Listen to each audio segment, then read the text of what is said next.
जम्मू के कटरा की करते हैं, जहां ताराकोट में बन रहे रोपवे का विरोध शुरू हो गया है। इसे लेकर हिंसक प्रदर्शन भी हुए हैं। जिन लोगों ने प्रदर्शन किया उनका कहना है कि अगर रोपवे परियोजना यहां शुरू होती है तो उनकी रोजी रोटी पर असर पड़ेगा। रिपोर्ट आप सबको दिखाते हैं।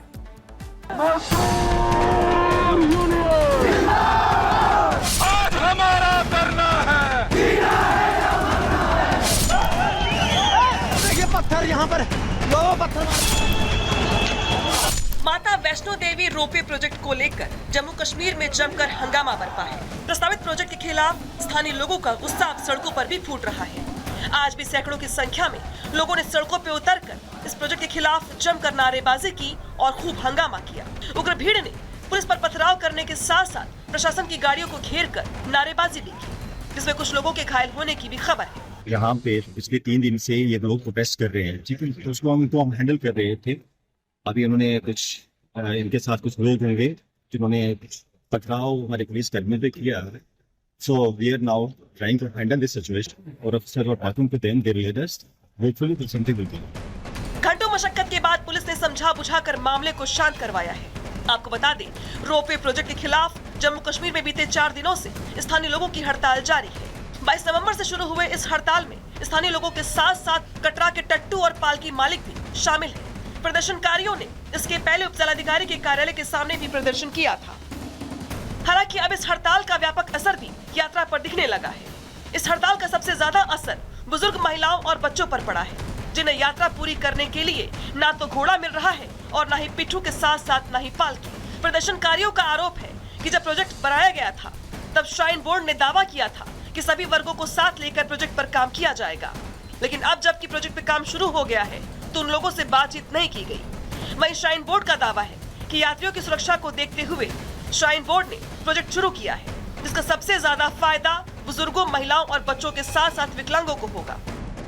देखिए, चर्चा हुई है प्रोटेस्टर्स के साथ, उनके जो बातें हैं वो सुनी गई। उन्होंने कुछ डिमांड्स रखी हैं जिनके बारे में हमने उनको आश्वस्त किया है कि हम एक ऐसा सोल्यूशन निकालने की कोशिश करेंगे जो हर स्टेक होल्डर के लिए बेनिफिशियल होगा। We will work on this. हम अलग अलग जो धड़े हैं उनसे बात करेंगे और कोशिश करेंगे एक ऐसा सोल्यूशन निकले कि महामाई के जो कटरा टाउन की जो महिमा है वो बनी रहे। आपको बता दें, वैष्णो देवी में श्राइन बोर्ड कटरा के ताराकोट मार्ग और सांची छत के बीच 12 किलोमीटर के मार्ग पर 250 करोड़ की लागत से वैष्णो देवी मार्ग पर रोपवे का प्रोजेक्ट निर्माण करवाया जा रहा है। वैष्णो देवी आने वाले श्रद्धालुओं को खच्चर और पालकी वाले दर्शन करवाने ले जाते हैं।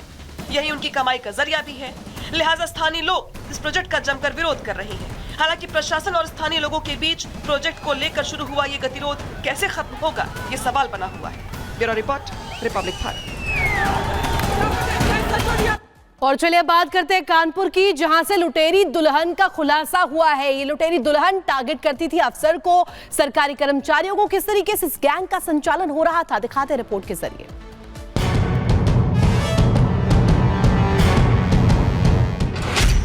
दारोगा की पत्नी का हंगामा, दारोगा ने बताया लुटेरी दुल्हन।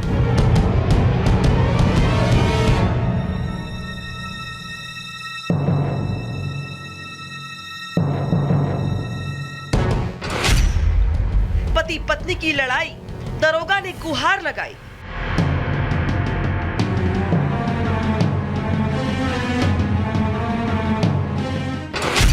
झूठे केस में फंसाने का आरोप, कौन सच्चा कौन झूठा, जांच हुई तेज।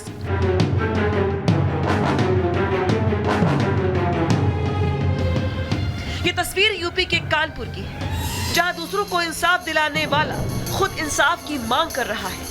इंसाफ भी किससे? अपनी पत्नी से। जी हाँ, दरोगा ने अपनी पत्नी को लुटेरी दुल्हन करार दिया। वहीं पत्नी ने दरोगा पर उत्पीड़न के साथ साथ लाखों रुपए हड़पने का आरोप लगाया। जो दरोगा है आदित्य कुमार लोचव, ये एक दरिंदा है। ये फेसबुक पे, इंस्टाग्राम पे, सोशल मीडिया पे दोस्ती करता है लड़कियों के साथ, फिर उन्हें अपने जाल में फंसाता है, फिर उनसे रिलेशनशिप बिल्ड करता है, फिर उनकी वीडियो बनाता है, उनसे उनकी कॉन्फिडेंशियल चीज़ें जानता है, उनसे पैसे लेता है, फिर उन्हें थ्रो कर देता है। इसकी ना जाने मेरे साथ भी यही हुआ है सेम। इसने मेरे साथ बहुत गलत किया है और मैं नहीं चाहती और लड़कियों के साथ भी गलत हो। मेरठ जिले की रहने वाली है दिव्यांशी। 9 महीने पहले दोनों की शादी हुई। ग्वालटोली थाने में आदित्य की तैनाती है। दिव्यांशी का आरोप कि उससे 14,50,000 रुपए हड़पे गए। उधर दिव्यांशी पर पहली शादी की बात छिपाने का। वहीं आरोपी दरोगा ने बताया कि शादी के बाद दिव्यांशी के खाते से दूसरे खातों में 10 लाख रुपए का ट्रांजैक्शन हुआ। पड़ताल की तो पता चला कि दिव्यांशी की शादी मेरठ में तैनात रहे एक दरोगा से हो चुकी है। आदित्य ने अपनी पत्नी पर झूठे मुकदमों में फंसाने का आरोप भी लगाया। ये लड़की लोगों से पैसे लेके बलात्कार के मुकदमे लिखाती है, फिर उन चीज़ों को मान्य न्यायालय में जब अपनी इच्छा पूर्ति पूरी हो जाती है तो फिर चीज़ों को पलट देती है न्यायालय में जाके। उसने 2 बैंक मैनेजरों पे भी 376 के मुकदमे लिखवाए हैं, जबकि एक बैंक मैनेजर पे तो अपने शारीरिक कपड़े भी ले जाके थाने में रख दिए कि आप ये कपड़े की जांच करा लो, इसमें जो है ये चीज़ आपकी पुष्टि हो जाएगी। उसकी जाँच भी की और पुष्टि भी हुई। ये महिला 2 बैंक मैनेजरों पर, एक आशीष राज और दूसरा अमित गुप्ता, उन पर भी 376 के मुकदमे लिखा चुकी है। बाकी जाँच में सिर्फ नहीं है, मुझे विश्वास है कि इसके अलावा भी इसके और भी इसने मुकदमे लिखा रखे होंगे। कई लोग हैं इसकी टीम में जो इसका साथ देते हैं। दोनों तरफ से ड्रामा देखकर एडीसीपी महिला अपराध ने टीम से पूरे मामले की जांच करवाने की बात कही है। साथ ही जांच रिपोर्ट के आधार पर आगे की कार्रवाई की बात कही। ये महिला मेरठ की रहने वाली हैं और दरोगा जी यहीं पोस्ट है कानपुर में। तो इनका आरोप है कि वो शादी के बाद भी उनको अपने घर में नहीं रख रहे हैं और दरोगा जी का भी अपना आरोप है इनके खिलाफ। तो मामला संगीन है, गहराई से जांच करने के लिए टीम गठित की जा रही है और उसके बाद कार्रवाई की जाएगी। अब कौन सच्चा है कौन झूठा, इसकी जांच के लिए टीम गठित कर दी गई है। लेकिन कानपुर पुलिस कमिश्नर कार्यालय में दरोगा पति पत्नी के बीच चले घटों तमाशे की चर्चा पूरे पुलिस महकमे में हो रही है। Bureau report, Republic Bharat. सत्ता हासिल करने के लिए राजनीतिक पार्टियां बड़े बड़े दावे करती हैं, दाव भी चलती है। और इसी कड़ी में नया कल्चर शुरू हुआ है, रेवड़ी कल्चर, और इसके कर्ता धर्ता है अरविंद केजरीवाल। अरविंद केजरीवाल ने एक बार फिर यही दांव चला है, वो भी दिल्ली विधानसभा चुनाव से ठीक पहले। पूरी खबर इस रिपोर्ट के जरिए आपको बताते हैं। मुफ्त की रेवड़ी बांटकर वोट बटोरने का कल्चर लाने की भरसक कोशिश हो रही है। सत्ता का रेवड़ीकरण कुछ यूं हो रहा है कि अब सियासत के मैदान में पार्टियों ने इसे हथकंडा बना लिया। राज्य बदलते हैं, सरकारें बदलती हैं, पार्टियां बदलती हैं, पर तेजी से बढ़ता रेवड़ी कल्चर नहीं बदल रहा, जिस पर मोदी हमेशा से हमलावर रहे। मगर अब रेवड़ी कल्चर के सियासी जनक केजरीवाल ने फिर वही दाव खेला है, वो भी दिल्ली विधानसभा चुनाव से ठीक पहले, जिसके तहत बुजुर्गों की पेंशन स्कीम फिर से शुरू कर दी गई है। 5 लाख से ज्यादा बुजुर्ग इसके दायरे में आएंगे। पहले 4,50,000 बुजुर्गों को फायदा मिलता था, अब योजना में 80,000 नए लोगों को जोड़ा गया है। 60+ को 2,000, 70+ को 2,500 रुपए पेंशन मिलेगी। यानी केजरीवाल ने भ्रष्टाचार के मुद्दे पर घिरने से होने वाले नुकसान की भरपाई के लिए नया दाव चल दिया है।